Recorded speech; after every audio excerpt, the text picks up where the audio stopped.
Merci de nous suivre encore en ce samedi à l'émission Femmes pleines de gloire.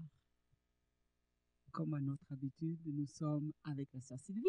Bonjour ma sœur Clotilde. Ça va bien? Ah oui. Est-ce que tu t'es remise de tes émotions de la semaine passée? Oui, c'était vraiment très intense. Ça a eu matière à réflexion. Et j'ai même une question pour Oui, maman c'est ça, c'est Véronique. ce que j'ai cru comprendre. Oui. Mais avant que tu poses ta question, on va quand même commencer par saluer. présenter la servante de Dieu, maman Véronique. Bonjour maman Véronique. Ah mon Dieu, toutes les deux. Bonjour sœur Clotilde, bonjour. Bonjour. Sœur Sylvie, que Dieu vous bénisse. Amen, amen, amen, amen. Maman Véronique, on va passer directement au thème du sujet. Donc, la semaine dernière, on avait parlé de la réaction de la femme par rapport à ça. Vous avez vraiment souligné le fait que la femme ne devait pas se laisser submerger, qu'elle devait vraiment prendre en main les choses. Donc, en prenant en main les choses, c'est-à-dire en elle-même, qu'elle puisse être bien. Parce qu'une femme qui est malade, une femme qui est dépressive, qui est amère, aigrie, qui pleure, ne sera pas en mesure de faire face à la situation. Mais pour que cette personne puisse, parce que la parole de Dieu dit que la foi vient de ce qu'on entend. Vous avez dit qu'il faut qu'elle ait confiance en elle. Donc il faut cette confiance-là, elle va le tirer par rapport à ce qu'elle entend. Est-ce que par rapport à cette situation, l'environnement n'est-elle pas importante quand on fait face à ces tempêtes-là? Donc je voulais savoir, est-ce qu'il est important qu'on prenne en compte notre environnement quand on fait face à ça? Ça, c'est vraiment une très bonne question. Avant que je commence, j'ai salué la servante de Dieu, la fille d'Abraham, la princesse de Dieu, la femme qui me suit. Je voulais insister que tu as la valeur, tu es précieuse et tu n'es pas n'importe qui. Tu n'es pas le fruit d'un hasard sur la terre des vivants et tu n'es pas aussi le fruit d'un hasard en train de suivre l'émission de ce samedi. C'est le calendrier de Dieu pour toi. Amen. Tu as été sélectionné dans l'agenda de Dieu pour qu'en ce moment, tu puisses nous suivre sur ces plateaux pour en train de véhiculer la parole de Dieu. Et je suis très certaine que tu ne seras pas déçu. Amen. En ce lieu, nous ne parlons pas de nous-mêmes, nous ne parlons pas de nos émotions, de tout ce qui nous concerne, mais nous parlons de la part de Dieu, des remèdes que nous pouvons avoir pour tout ce que nous avons comme trouble, parce que nous sommes certaines que nous sommes dans les derniers temps où l'ennemi est en train de bafouer la femme. Le média peut nous donner la signification par rapport à tout ce que nous voyons. Nous savons que c'est les temps où la femme est négligée, c'est les temps où la femme est un sujet de publicité pour n'importe quoi. La femme est nue, la femme dans les bibliothèques. Partout, on expose la femme est bafouée. C'est comme si la femme, c'est le sexe. C'est comme si la femme, c'est l'immaturité. Alors que ça n'a rien à voir par rapport au plan de Dieu pour la femme. C'est pourquoi tu ne seras pas déçu de ce que nous allons parler aujourd'hui de la part de Dieu. Amen. La question est celle-ci. Est-ce que l'environnement peut aider une femme qui vit le cas d'adultère dans son foyer? Est-ce que l'environnement peut aider, écouter les amis, écouter les collègues de l'école, du travail, écouter, est-ce que c'est important pour la gestion de tous les troubles par rapport au sujet d'adultère, au sujet d'infidélité de l'homme? C'est une très bonne question. Pourquoi? Parce que la fois passée, nous avons dit qu'une femme qui subit le cas d'adultère, l'infidélité de l'homme, doit être forte pour gérer ça. Quand on n'est pas forte, on risque d'ouvrir la porte grandement au diable qui va prendre la place et détruire comme ce sont ses projets, la destruction, et laisser Dieu de côté. Or, si Dieu n'est pas là, la gérance ne sera pas bonne. Voilà pourquoi ce qui est important de savoir, je vais répéter et répéter, peut-être tu as déjà suivi les émissions passées, mais je vais les répéter parce que c'est important. Je le répète encore pour dire que les cas d'infidélité poignardent profondément le cœur de la femme. Il n'y a aucune femme sur la terre qui acceptera, qui va tolérer, qui va admettre, qui va prendre ça d'emblée positivement, qui va gérer ça d'emblée positivement. Il n'y a aucune femme. C'est sûrement, quand ça vient, qu'importe la manière où c'est venu, où tu as vu, où tu as entendu, quoi que ce soit, ça touche profondément le cœur, ça démoralise, ça brise, ça peut amener toutes sortes de frustrations, de sentiments, de rancœurs, de sentiments, de ressentiments. Ça peut amener ça. Ça peut amener aussi l'orgueil de venger. Ça peut amener toutes sortes de choses pour troubler la femme. Mais prends le temps de gérer. La gérance, ça dépend du caractère aussi d'une femme à une autre. Ça dépend de la maturité spirituelle aussi d'une femme à une autre. Quand bien même ces sentiments-là vont se mettre ensemble et venir pour régner dans ta vie, la première des choses est de se chercher à maîtriser ça. Chercher la paix en soi. Chercher le calme en soi. Ça là, ça se cherche que dans la prière. Dans la parole de Dieu. Dans les paroles de Dieu. Tu cherches les paroles qui peuvent te fortifier. Tu cherches les gens qui ont vécu des situations difficiles, qui se sont sortis par ces situations avec l'aide de Dieu. Quand tu auras le calme, tu vas te relever comme une reine, une fille de roi, une fille de valeur. C'est alors que tu vas bien gérer dans la prière, parce que tu as la paix, tu n'as pas l'amertume, tu n'as pas les ressentiments, tu n'as pas un cœur troublé. C'est alors que ta prière sera maintenant forte. Et par rapport à cela, on a dit, à part la prière, tu as des actions à poser, ne te néglige pas, soigne-toi bien, mets bien ton parfum, soigne ta maison, soigne tes enfants. Prends cette situation comme si derrière cette situation, il y a un grand témoignage. Amen. C'est une façon de bien gérer. Tu dis, Dieu veut m'amener à un autre niveau, que je témoigne sa gloire à un autre niveau. C'est une façon de penser aussi qui peut t'aider à bien vaincre cette situation. Et sois positif, fais-toi belle, mets-toi la tête haute. Tu ne te laisse pas écraser. Je voulais qu'on lise d'abord un verset. Lis Job 2, 4. Job 2, 4. Job chapitre 2, verset 4. Mhm. Je lis au nom de Jésus-Christ. Amen. Et Satan répondit à l'Éternel, Mhm. peau pour peau, Mhm. tout ce que possède un homme, il le donne pour sa vie. Peau pour peau, tout ce que possède l'homme. Tu peux avoir des maisons, tu peux avoir tout ce que tu possèdes dans la banque, tes bijoux précieux, dans les coffrets que tu gardes dans la banque. Tu peux avoir des biens, que ce soit matériel, financier ou quoi que ce soit. Il fera quoi avec ça? Tout ce que possède l'homme? Tout ce que possède un homme, il le donne pour sa vie. Il les donne pour sa vie. Ça signifie quoi? Il n'y a pas quelque chose qu'on peut donner en échange de la vie. La vie est précieuse. C'est pourquoi Dieu est venu pour donner la vie. La vie est précieuse. Parce que quand tu te négliges, quand tu commences à faire des insomnies, quand tu ne dors pas bien, quand tu ne manges pas bien, pourquoi? Parce qu'il y a un cas d'infidélité. Il y a certaines femmes même qui ont des pensées suicidaires. Il y a certaines femmes même qui vont vouloir, hey, si c'est comme ça, je vais tuer mon mari. Comme ça, nous deux, nous allons...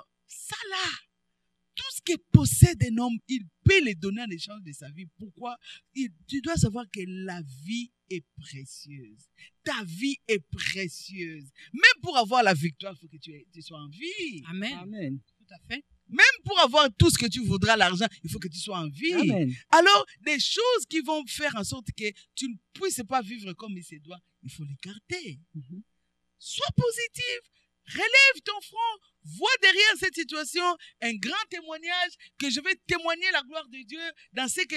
Sois forte, dis-toi que le Seigneur est avec moi, dis-toi que ce n'est pas un hasard que je sois dans cette maison, j'ai été sélectionnée par le ciel parmi les milliers de femmes belles, jolies, intelligentes et exceptionnelles. Moi, j'ai été sélectionnée et ce n'est pas pour rien que Dieu m'a sélectionnée, parce que Dieu savait que j'avais des capacités, savait que c'était moi qu'il fallait et il n'y a personne d'autre. Si avant moi, il y a eu personne qu'on a épousé, qu'on a mis dans cette... Derrière, après moi, il n'y en aura personne. Sois positif, relève ton front.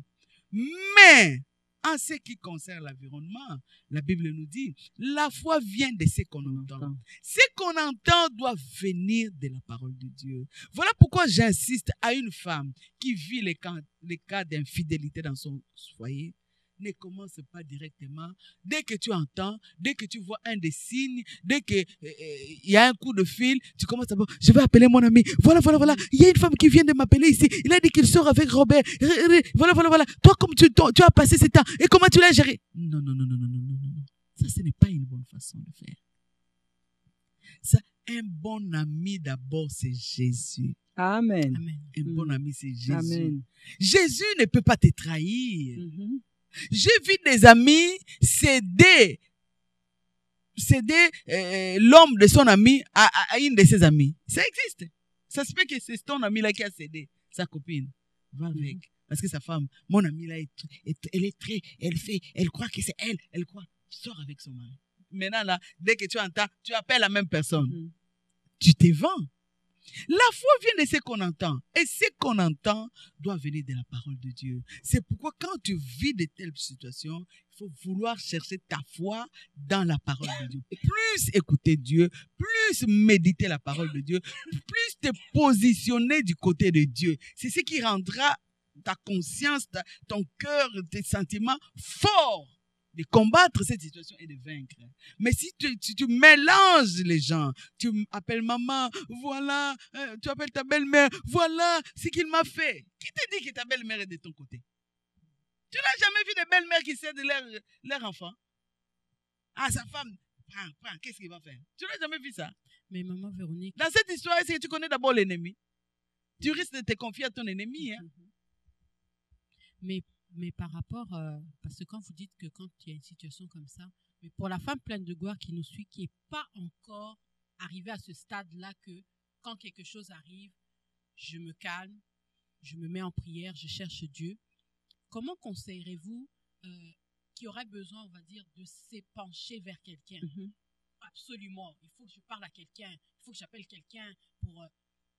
Qu'est-ce que vous lui conseillerez? Mais la bonne personne à parler d'abord, c'est Dieu. Oui, maman Véronique, oui, c'est Dieu en pratique. Mais en pratique, la personne voudrait peut-être parler un peu, parler à quelqu'un. Peut-être que nous, tels que nous sommes, nous allons d'abord en premier ressort nous mettre à genoux dans la prière.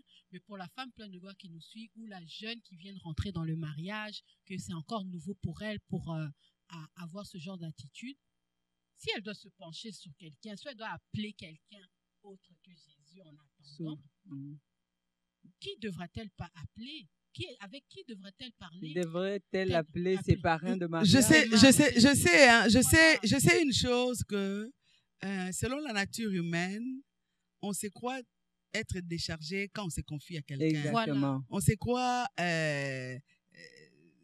être pas en paix, parce que la paix vient que de Dieu. Soulager un peu quand on se confie à quelqu'un. Mais c'est une conception qui est à bannir. Dans cette histoire, il n'y a pas de parrain de mariage. Dans cette histoire, il n'y a pas d'amis. Dans cette histoire, parce que, bien aimé, l'ennemi, si tu ne connais pas l'ennemi, tu risques d'aller dans son camp et te faire encore attraper. Le diable, nous sommes à un moment où la femme doit comprendre que le diable agit tellement et ce n'est pas à ton avantage. Tout ce qu'il fait, c'est pour ta destruction. J'ai vu de mes propres yeux une amie céder le mari de son ami à quelqu'un. J'ai vu des belles-mères, j'ai vu des belles-sœurs, j'ai vu il y a toutes sortes de choses qui peuvent venir. Mais maintenant, là, comme tu ne connais pas qui est qui en ces moments-là, qui gère quoi que ce soit, ce n'est pas le moment de chercher les gens. Ce n'est pas le moment de chercher quelqu'un. C'est le moment où d'abord chercher la paix et chercher Dieu. Dieu et Dieu d'abord. Si tu es une femme chrétienne qui vit dans une église, je préférerais que tu partages avec ton pasteur pour la prière d'abord. Pour la prière d'abord. Pas pour que d'emblée, le pasteur se met debout, hein, on va aller voir. Non! C'est Dieu seul qui est capable de bien diriger les pas des hommes. Amen. Mais moi, je ne veux pas que tu perdes ta vie, je ne veux pas que tu perdes ton mariage, je ne veux pas que tu perdes ton foyer. Si tu gères bien les choses, tu ne perdras pas. Parce que Dieu n'accepte pas la perte. Et dans le maître de Dieu, on ne peut pas raver ce que Dieu a donné. Amen. Sois confiant. Confie-toi à Dieu. C'est plus fort que toi, je sais. C'est difficile, je sais. Mais il y a une seule personne qui peut changer des difficultés, de mal en bien, c'est Dieu. Pourquoi vouloir aller où il n'y aura pas de solution? Maman Véronique, merci beaucoup, mais je voulais rajouter, la parole de Dieu dit que là où 2 ou 3 personnes sont rassemblées en son nom, je suis là.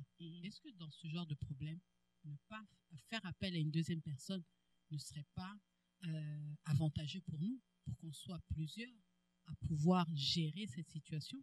Surtout aussi le fait que le fait d'en parler, souvent, on a l'impression, et c'est pas seulement une impression, on se sent mieux quand on parle avec quelqu'un. Mais c'est ça le mal. Oui. C'est ça le mal que nous avons quand on parle avec quelqu'un. C'est ça. On devait être bien quand on parle avec Dieu. Amen. Parce que lui, il peut garder nos saletés, nos secrets.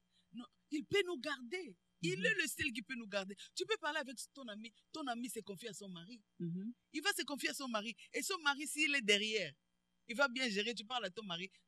Son mari dit, ah, cher, il faut faire attention. Hein. Ma femme a dit ceci. C'est que ta femme est en train d'enquêter dans telle piste. Il commence à donner. Il faut que nous arrivions à un niveau où parler à Dieu, ça nous allège, ça nous soulage. N'est-ce pas? Il est dit, venez à moi, vous tous qui êtes fatigués, chargés, et je vous donnerai les repos. Les repos ne peuvent venir que quand nous amenons nos fardeaux au pied de Dieu. Amen. Je sais que je suis en train de répéter, humainement c'est difficile, mais nous devons travailler pour y arriver. Parce que si Dieu ne peut pas nous donner une preuve qui peut être au-delà de notre force. C'est-à-dire, quand ça nous arrive, la première des personnes qui est sûre, qui ne peut pas nous trahir, qui ne peut pas nous tromper, qui est capable de nous consoler, aller essuyer des larmes qui coulent dans nos cœurs, des blessures là, dans le cœur, aller penser, c'est Dieu. Amen. Voilà une femme pleine de gloire doit développer cette intimité. Pourquoi? Pas seulement pour attendre les mauvais jours. Même dans les bons et les mauvais jours, si on développe l'intimité avec Dieu, tout ce qu'on aura, on aura tendance à aller vers celui qui nous console. Exactement. Amen. C'est beaucoup, une bonne réponse qui vient vraiment mettre comme du baume dans mon cœur. Parce que c'est vrai que c'est pas évident. Toutes les femmes qui se reconnaissent le savent et savent de quoi nous parlons en ce moment-ci.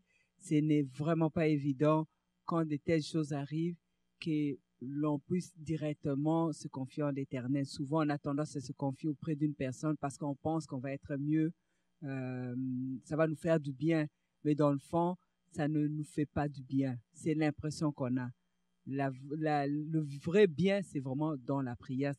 Et comme maman Véronique l'a dit tantôt, c'est à force d'avoir une intimité avec l'Éternel que quand de telles choses arrivent, qu'on n'attende pas seulement quand de telles choses arrivent, qu'on puisse nous confier tout le temps au Seigneur. Et quand de telles choses arrivent, c'est beaucoup plus facile d'aller vers le Seigneur et de nous confier vers notre Dieu et d'avoir effectivement la solution. Parce que la solution, nous ne l'avons pas. Il n'y a aucune personne qui peut l'avoir. Même un parrain ne peut pas l'avoir, la solution. On a l'impression qu'ils vont avoir la solution parce qu'ils ont beaucoup plus d'expérience. Mais ce n'est pas ça. C'est vraiment... Le parrain a déjà des troubles dans son foyer. Exactement. Quand bien même il est expérimenté, mais il a des troubles dans son foyer. Vraiment. Si vous permettez l'émission passée, on peut parler même si ça se gère dans la prière et tout, est-ce qu'il faut affronter le mari? Ça aussi, on peut développer ça. Est-ce qu'on va gérer ça dans la prière jusqu'à quand? Mhm. Est-ce qu'il faut qu'on parle Vraiment. Ça, c'est vraiment, Ça, ça va être la suite de ça va être de la samedi suite. prochain. Donc, retenez la question. Cette fois-ci, c'est vraiment Véro elle-même qui pose la question. Et nous croyons que la réponse va venir de l'Éternel parce que si cette question est venue, c'est parce que quelqu'une se retrouve dans cette situation-là. Donc, nous nous retrouvons samedi prochain à la même heure avec l'émission Femmes pleines de gloire. Et si vous avez des questions, des suggestions, comme on le dit tout le temps, des questionnements, vous êtes au bon endroit. Donc, vous pouvez nous appeler au 514-653-6297, c'est le numéro de la servante de Dieu. Elle va vous répondre. Elle répond à toutes les questions. Même si vous l'appelez à n'importe quelle heure, elle va vous répondre. Elle va décrocher son téléphone pour vous répondre. Ou alors au 514-677-2893. C'est aussi un numéro à retenir parce que à tout moment, si vous avez des questions, vous aurez des réponses à vos questions. Vous pouvez aussi poser vos questions via Congo Mikili, via YouTube, Facebook, et sur WhatsApp aussi. Donc, vous allez avoir des notifications. Et moi, je souhaite vous fortifier, comme Maman Véronique et le pasteur Pierre nous disent. S'il est possible que tu puisses fermer ta bouche, ce serait une bonne chose pour l'avancement de nos situations. Donc, nous nous retrouvons samedi prochain à la même heure à l'émission Femmes pleines de gloire. La musique